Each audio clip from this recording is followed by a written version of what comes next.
Hello and welcome to part 11 of our video series on building a Node, Express and Postgres based API. Today we're going to be working through our user creation endpoint and specifically adding in the handler for it, which is going to deal with all of the business logic that we want to apply to our application when it comes to the creation of users.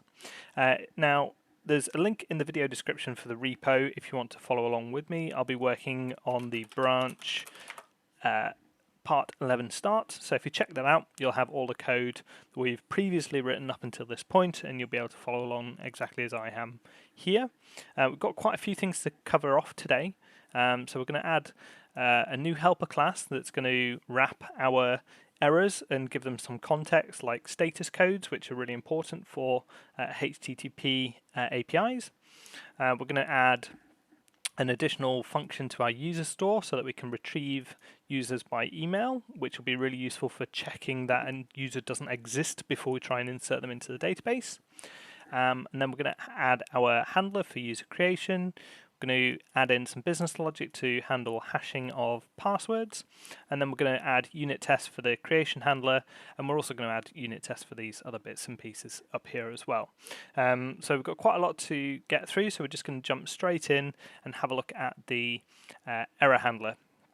So what I've done is I'll add a folder into our domain here called errors, and within that we'll just go ahead and we'll add in a file called HTTPError.js. Now what we want to do is we want to extend the normal error that you get within JavaScript, but just start adding some more context onto it, like a status code, which will be really important. So we'll just create a class called HTTPError. And what you can do is you can actually extend an existing class, so we can extend error. And within here, what we're going to want to do is we'll just make sure that we've got a property called status code, and then we'll work with the constructor function. And what we'll do is we'll pass in a status code and a message. Now within our constructor, what we're going to want to do is call super, which will call this underlying error here with the argument that we pass it in. So we'll pass in message, because the way that you'd normally expect to call an error is, you'd call a new error, and then you'd pass in whatever your message was. So by passing this message into it, it's going to call this error with the underlying message and make sure that the actual underlying error class is exactly how we're expecting it to be as well. And then what we'll do is we'll do this.statusCode equals status code. And all that means now is that this will be essentially an error, but just with an additional property called status code that we can then make use of in the rest of our application.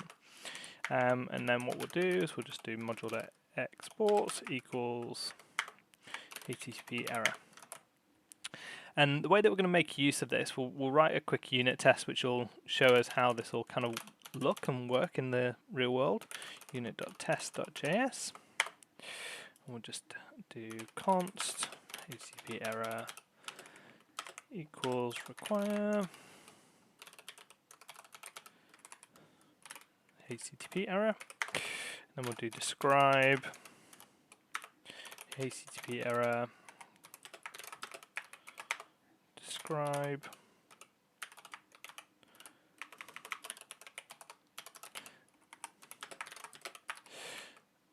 So what I typically like to do is I'll have an outermost describe block, which will be for the file, an inner describe block, which will be for the function that we're testing, in this case HTTPError as the class, and then what we'll do is just write our tests from there. So we'll just do test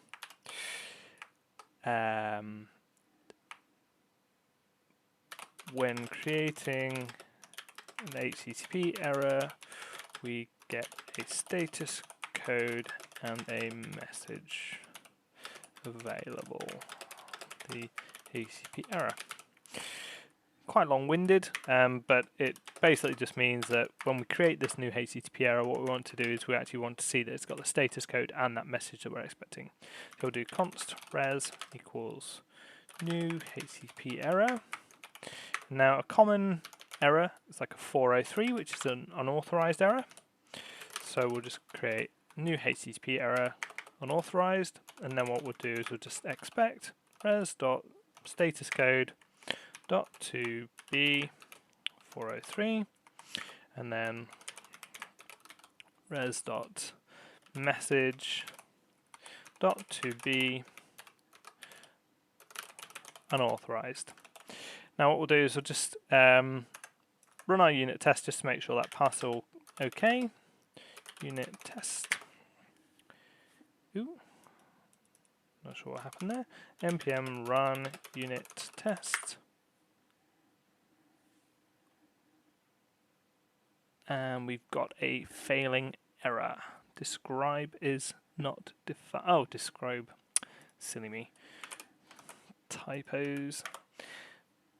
So we've got our tests that are passing now. So what this will give us is just a nice error that's wrapped just to give it some extra context, which we'll make use of later in the application to make sure that we can send back nice errors to the front end.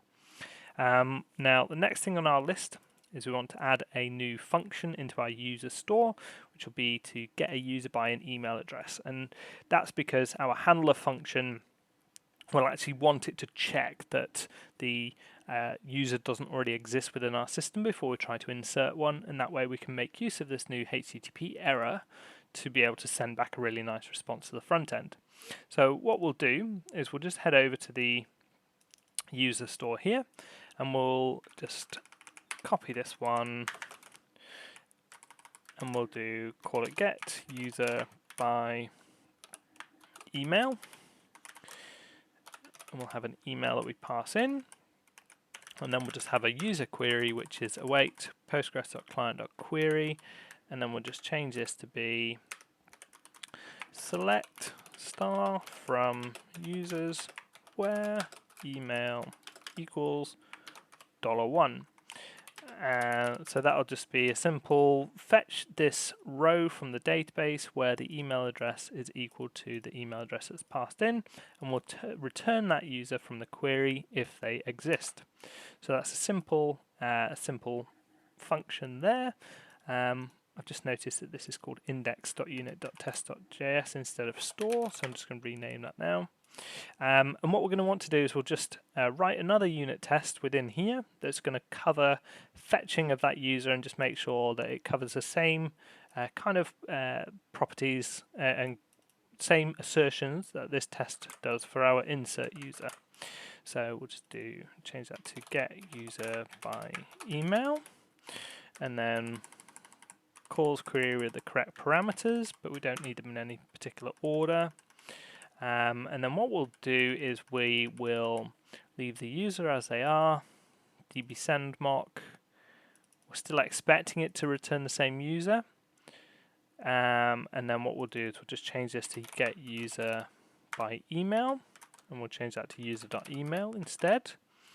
And then we're expecting this first query that gets passed, first property that gets passed the query to be select star from users where email equals $1. And then we can get rid of these. And then we're expecting the second parameter that gets passed in to equal user.email.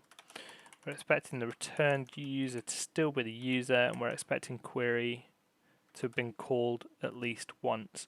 So what we're doing is we've got our user here, which we define so that when this query is called, we're expecting that to be returned. Then we invoke the function with user.email, and we check that the first argument, so this argument here, is exactly what we're expecting, and then we're expecting user.email to be the second parameter, so this one here.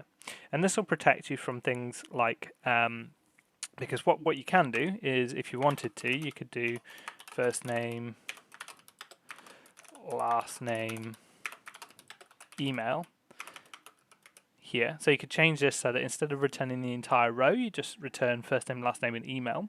But what could happen in that case is you could break some additional business logic across the rest of your application if for some reason it doesn't return a password. So it'll make sure that this query is exactly as you're expecting it to, and make sure it matches up with what your tests are here. And what we'll do is we'll just run these tests again just to make sure that this test is passing okay. And we've got 100% test coverage still for our user store and the rest of our application as well. So we've now got a nice additional function that can just take an email address and return us that specified user from the database if they exist, which is great. So next up on our list, we've got the handler for user creation.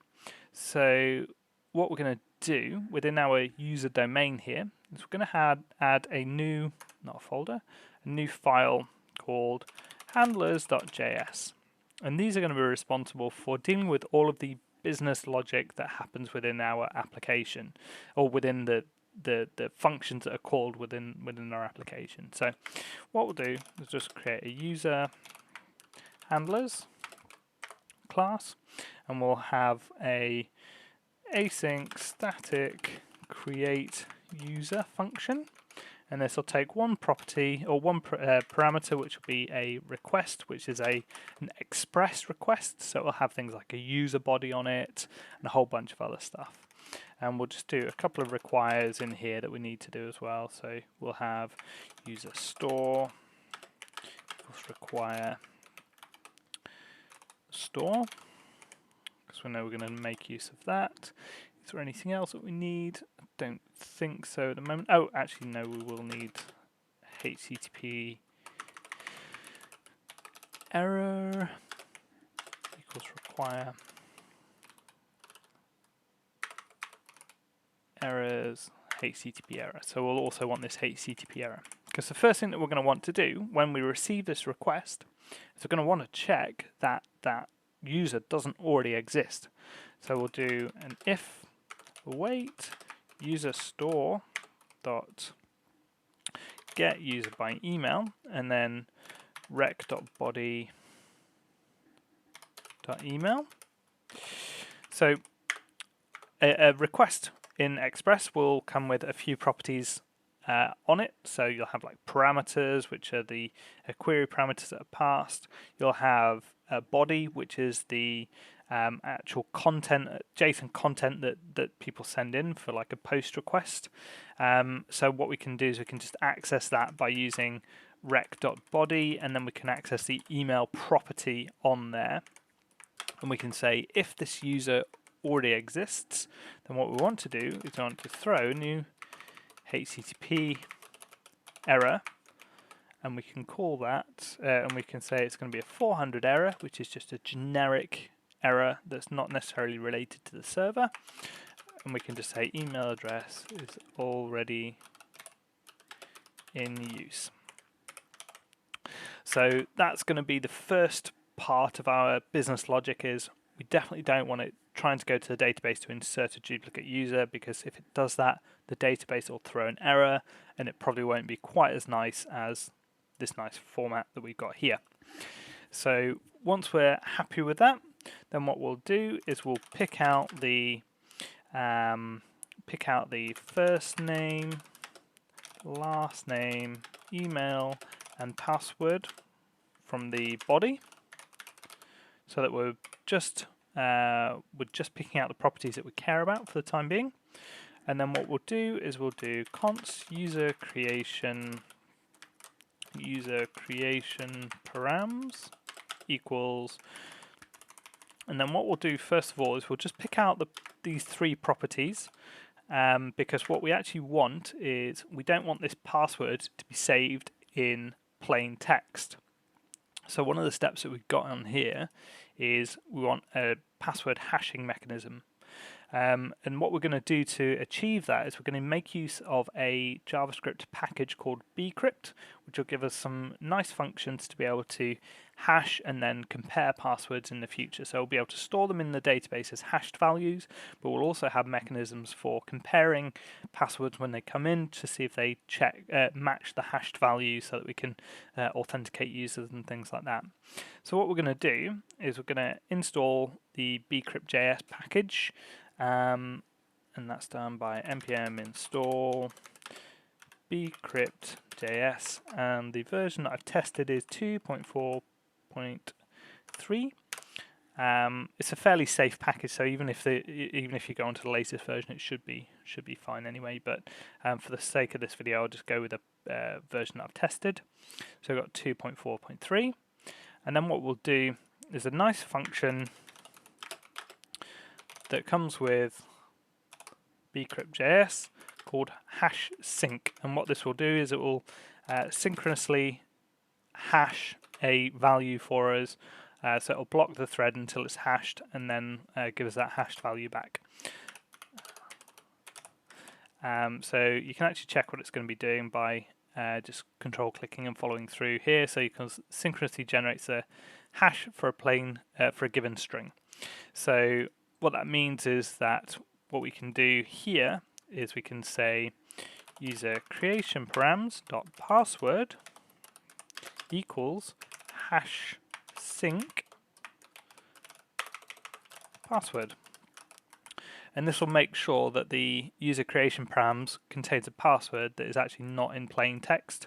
So we'll make sure that we never get to the point where we're saving passwords in the database in plain text, which is obviously a very good thing for us to avoid. And then what we can do, const user equals await user store dot insert user, and then we can pass in user creation params into there, and that should give us our user, and then we can just return that to whichever function called this in the first place. So just export this, module.export equals user handlers. So there's quite a lot going on here, but we'll just work through the business logic. When we're creating a user, check that they exist. If they exist, throw an error that says they already exist. Then we'll pick out only the fields that we care about, apply some hashing to the password so I'm not storing it in plain text, save the user, and then return them. So this is just clearly all of the business logic that we need to run through when creating a user, and it's a nice separation, so there's no database interactions that are going on here, there's no nothing else that's happening, so it's a really nice separation of the business logic from everything else, and it makes it really clear what's going on within the code. So what we're going to do now is we'll actually add in some unit tests. So we'll just add in a handlers.unit.test.js, and then what we'll do is we'll just do const user handlers equals require handlers, and we'll just grab the resetting function from here.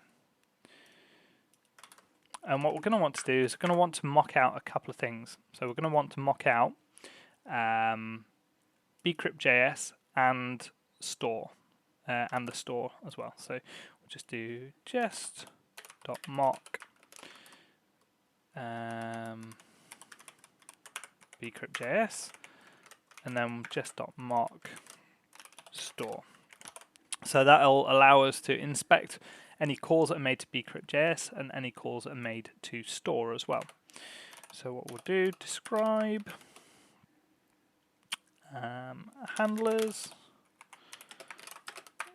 and then the function that we're going to be testing, describe create user. And then what we'll do is we'll deal with the error case first, because that'll be the easiest one for us to deal with. Test when an existing user is found, throws an error, throws an HTTP error. Now these functions will be asynchronous, so we just need to make sure those are covered off as an asynchronous function here. So within our handler, what we want to do is we'll just mock this value being returned and make it return a user to begin with. So we'll just do const user equals, let's see if I've got a user already declared. Yeah, I've got one here. So const user equals this, and then we'll do require store dot get user by email. Actually, it's dot user store dot get user by email dot mock resolved value user. So we've got a user there, and then what we'll do is we'll say await expect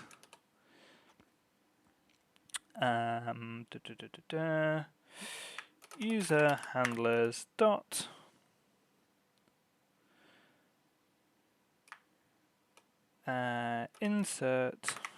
create user,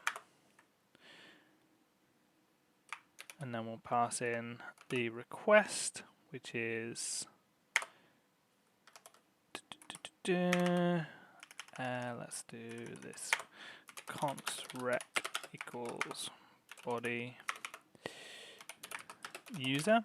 So the request should be shaped like this, so we'll have a body, but the actual contents of the body will just be this user. So we'll just pass in this request here, and then we'll say we're expecting that to rejects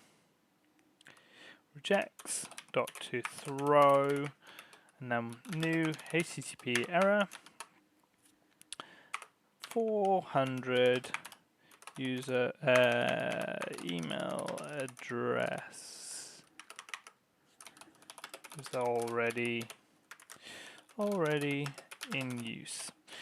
And so what we'll do is we'll just check that throws and that is as expected. Let me just sanity check this. So we've got a user, we'll return that user here. That's the body that we're passing in. Okay, let's give this a check. So we've got an error. What is the error? Create user unexpected token. Oh, interesting. Let's have a look. What have we done here?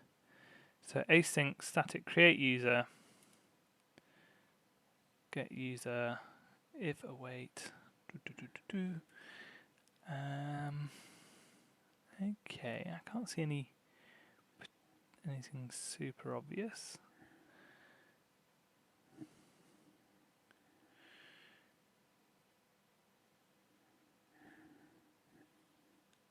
Actually, yeah, I can.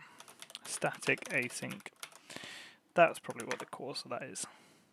Yes, cool. So yeah, I just got that the wrong way around. So it should be a static asynchronous function instead of an asynchronous static function. So what we've got there is we've got partial test coverage now within this file. It's saying lines 11 to 18 are not covered. So this is at line 11 to 18. So what that means is we've got this piece of code which is covered, but the rest of the code here isn't covered. So what we can now do is we can say we'll write another test here that says when an existing user is not found, creates a user with a hashed password. Cool. So what we'll do is we'll start off again with this user here. And we'll say that the store get user by email address should return null, so that we'll pretend that they're not actually there. And then what we'll actually do is we'll mock out a couple of other pieces as well. So we're going to want to mock out Bcryp Js. So we'll do hash sync dot mock return value. We'll just say this is hashed password.